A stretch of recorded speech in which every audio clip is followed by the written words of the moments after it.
بجھتے ہوئے چراغ فروزاں کریں گے ہم،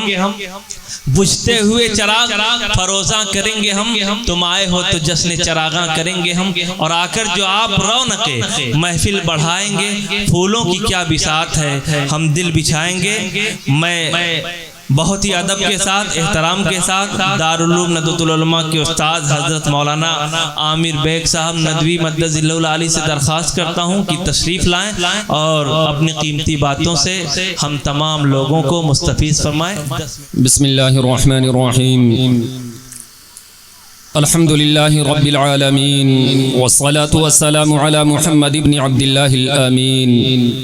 وعلى آله وأصحابه الطيبين الطاهرين ومن تبعهم بإحسان ودعا بدعوتهم إلى يوم الدين، أما بعد، فأعوذ بالله من الشيطان الرجيم، بسم الله الرحمن الرحيم، لقد كان لكم في رسول الله أسوة حسنة، وقال النبي صلى الله عليه وآله وسلم من حسن الاسلام ترکہ ما لا یعنیہ،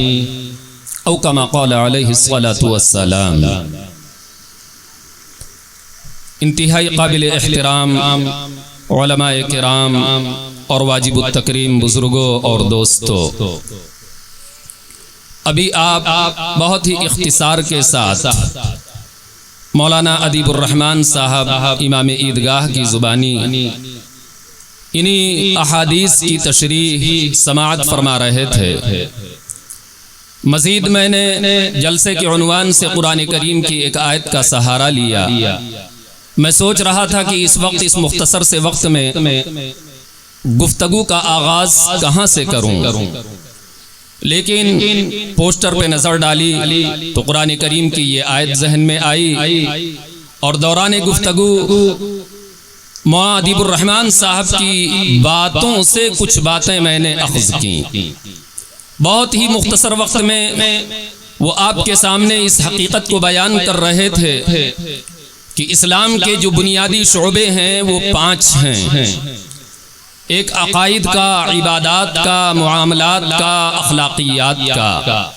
اور ان پر اختصار کے ساتھ انہوں نے بہت ہی اہم باتیں آپ کے سامنے بیان فرمائی۔ ظاہر سی بات ہے اس وقت تمام چیزوں کو تفصیل سے تو نہیں بیان کیا جا سکتا، لیکن ان کی باتوں میں سے ایک حدیث میں نے آپ کے سامنے پڑھی ہے، اور یہ حدیث ہماری اور آپ کی زندگی کے اندر ایک اہم رول ادا کرتی ہے۔ اگر اس حدیث کو ہم اور آپ اپنا اوڑھنا اور بچھونا بنا لیں، اس حدیث کی روشنی میں اپنی زندگی گزارنے کا ایک لائحہ عمل طے کر لیں، تو شاید ہم اور آپ کامیاب ہو جائیں اس دنیا میں بھی اور آخرت میں بھی۔ ہمارے نوجوانوں کو اگر آپ دیکھیں، اور نوجوان ہی کیا، اس وقت یہ social media, print media, electronic media جس طریقے سے ہمارے اور آپ کے دل و دماغ پر چھایا ہوا ہے، اس کے اندر یہ حدیث ایک اہم رول ادا کرتی ہے، ہمارے اور آپ کے لیے ایک اہم پیغام رکھتی ہے۔ یہ حدیث یہ بتاتی ہے کہ اے نیٹ چلانے والوں، اے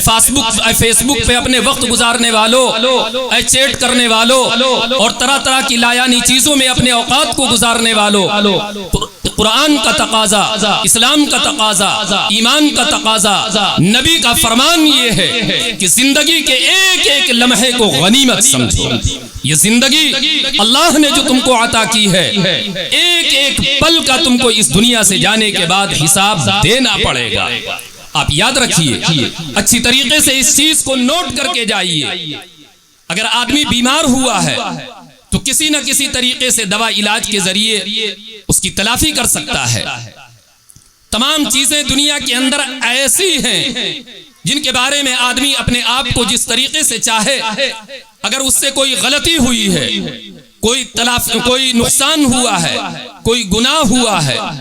تو کسی طریقے سے آدمی وہ اس کی تلافی کر سکتا ہے۔ لیکن یہ ابھی جو 2 منٹ کا وقت گزرا ہے، ہم اور آپ اس وقت کی اگر تلافی کرنا چاہیں،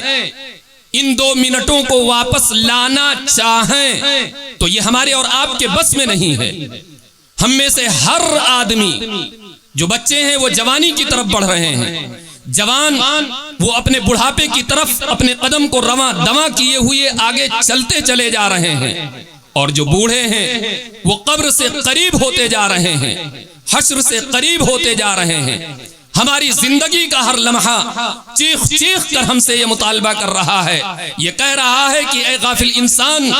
کہاں پر اس وقت دنیا تیرے خلاف سازشوں کے جال تیار کر رہی ہے، کس طریقے سے تجھے اور تیری نسلوں کو برباد کرنے کے لیے تانے بانے بن رہی ہے، اور تو ہے کہ فیس بک میں لگا ہوا ہے، تو ہے کہ لائیو ہونے کے چکر میں بالکل پریشان ہے، تو ہے سیلفیاں کھینچ رہا ہے، فوٹو بنا رہا ہے، مووی دیکھ رہا ہے، اس طرح کی چیزوں میں اپنے اوقات کو ضائع کر رہا ہے۔ اللہ کے رسول صلی اللہ علیہ وسلم نے فرمایا تھا، من حسن الاسلام ترکہ ما لا یعنی، اسلام کی خوبی یہ ہے، اسلام کی اچھائی یہ ہے، اسلام کا کمال یہ ہے، اسلام کی افضلیت یہ ہے۔ اگر واقعی ہمارے اندر اسلام ہے، واقعی ہمارے اندر ایمان ہے، تو ہمیں اپنے ایک ایک منٹ کو بھنانا چاہیے، اس کی قدر و قیمت کو محسوس کرنا چاہیے۔ ہم میں سے کوئی یہ نہیں کہہ سکتا دعوے کے ساتھ کہ آج ہم اور آپ یہاں آئے ہیں اچھے طریقے سے اپنے کپڑے پہن کر کے، اچھی طریقے سے نہا کر کے، اپنے قدموں سے چل کر کے، لیکن یاد رکھیے اس وقت کو کہ ہم اور آپ اپنے کپڑوں کو ایک وقت آئے گا کہ پہن نہیں پائیں گے۔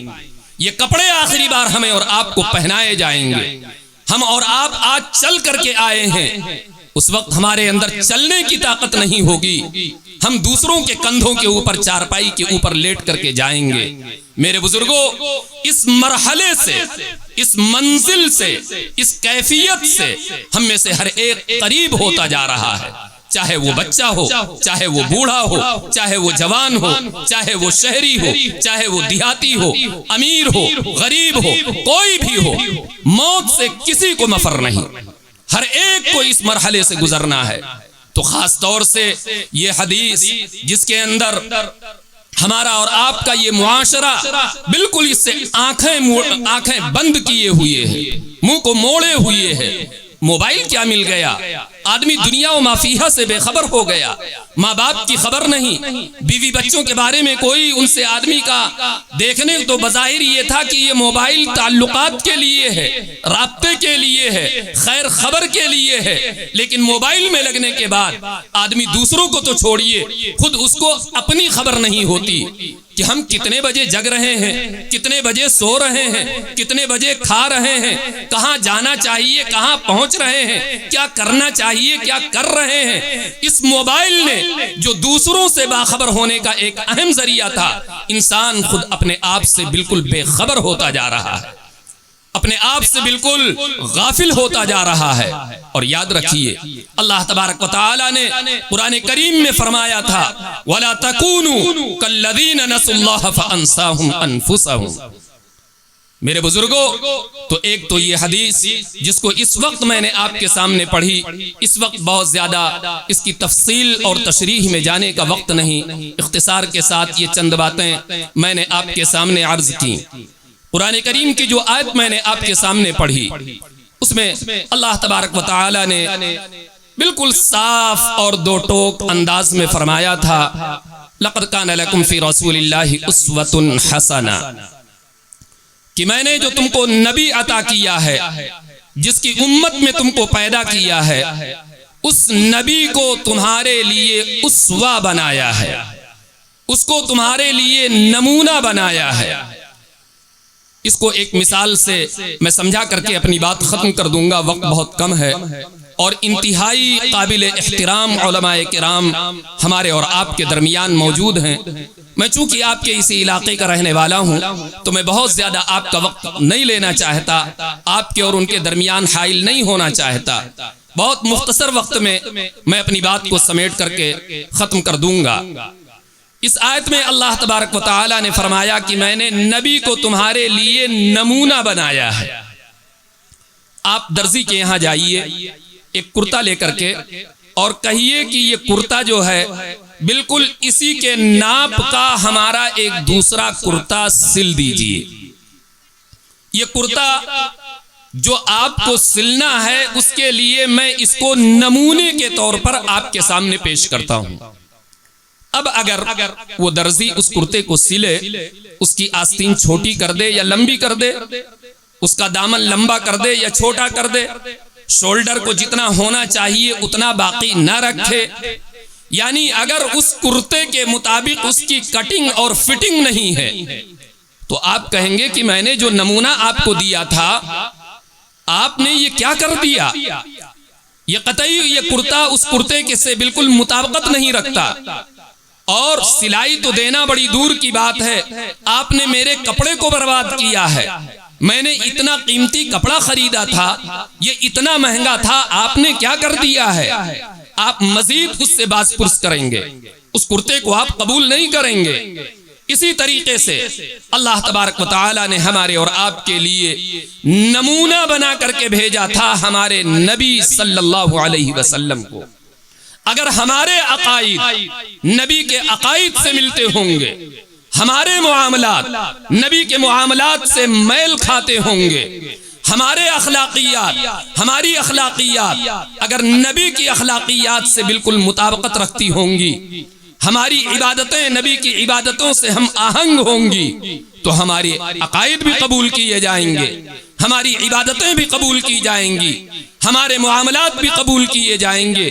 ہماری معاشرت پر بھی ہمیں اجر و ثواب سے نوازا جائے گا۔ اور اگر کسی چیز کے اندر ہماری اور آپ کی نبی سے مطابقت نہیں ہو رہی ہے تو پھر ہماری اور آپ کی ساری چیزوں کو میرے بزرگوں ردی کی ٹوکری میں ڈال دیا جائے گا۔ اب آئیے ذرا سا ہم دیکھیں اور بہت زیادہ تفصیل میں نہ جا کر کے نبی کی عبادتوں کو ہمارا نبی امت کے لیے فرمایا کہ تمہارے اوپر 5 وقت کی نمازیں فرض ہیں، لیکن بہت ہی ذمہ داری کے ساتھ علماء کرام کی موجودگی میں عرض کرتا ہوں، ان 5 نمازوں کے علاوہ اللہ کے رسول صلی اللہ علیہ وسلم کی نماز تہجد کبھی قضا نہیں ہوئی، آپ صلی اللہ علیہ وسلم کی اوابین کبھی فوت نہیں ہوئی، آپ صلی اللہ علیہ وسلم نے باقاعدہ اشراق کا اہتمام فرمایا، عبادت اتنی کرتے تھے کہ پیروں میں ورم آ جایا کرتا تھا۔ دیکھیے تو صحیح،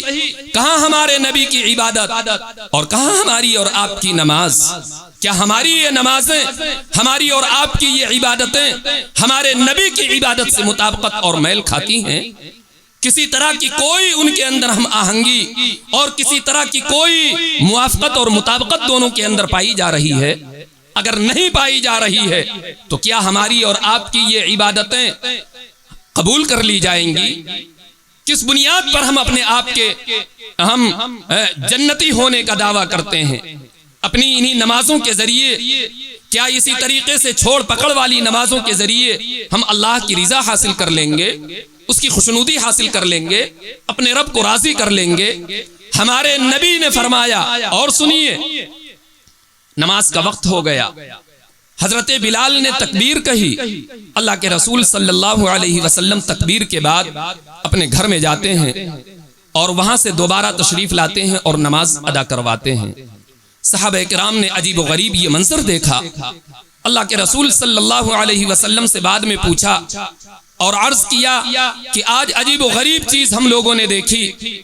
تکبیر کے بعد آپ گھر میں تشریف لے گئے اور واپس آ کر کے دوبارہ نماز ادا کروائی۔ آپ صلی اللہ علیہ وسلم نے فرمایا